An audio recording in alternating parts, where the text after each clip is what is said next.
సన్నిధిలో నిలిచి ఆయన పరిశుద్ధమైన నామాన్ని బట్టి ఆరాధన చేసేవారిగా ఉన్నాం. ఈ దినాలను మీరు చూస్తుంటే మీకు ఒకటి ఆలోచన రావాలి. విశ్వాసలమైనటువంటి మనము ఇప్పుడున్నటువంటి పరిస్థితులను చూస్తుంటే మీ హృదయంలో, మీ తలంపులో ఒక ఆలోచన రావాలి.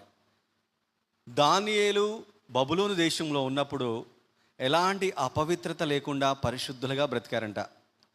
హనన్య, మిషాయేలు, అజర్య, ఆ ముగ్గురు స్నేహితులు మరియు దానియేలు, వారు నలుగురు ఆ బబులోను దేశంలో ఉన్నటువంటి జ్ఞానుల కంటే గొప్పవారు, గొప్ప జ్ఞానం కలిగిన వారు, గొప్ప మర్మాలను బయలుపరిచిన వారు.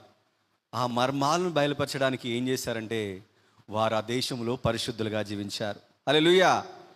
వారు ఆ దేశంలో పరిశుద్ధులుగా జీవించారు. మన కర్తవ్యం ఏంటో తెలుసా? ఇప్పుడున్న ప్రతిదీ అపవిత్రమైపోతుంది.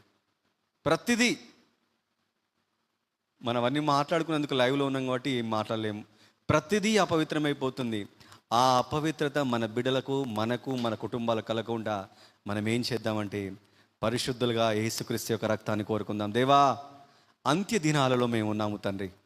దేవా, నీ రక్తాన్ని మేము కోరుకుంటున్నాం, నీ పరిశుద్ధతను కోరుకుంటున్నాం, నీ పవిత్రతను కోరుకుంటున్నాం. దానియేలుకు మర్మాలను బయలుపరిచావే, ఈ దినాన అలాంటి మర్మాలు మాకు బయలుపరచాలి, మా సంఘానికి బయలుపరచాలి. దైవజనుల ద్వారా మీరు మాతో మాట్లాడాలని విశ్వాసంతో ఈ దినాన కూర్చుందాం. 9వ మాసానికి కావలసిన బలమైన వర్తమానం దేవుడు మనకు అనుగ్రహిస్తాడు. హల్లెలూయా!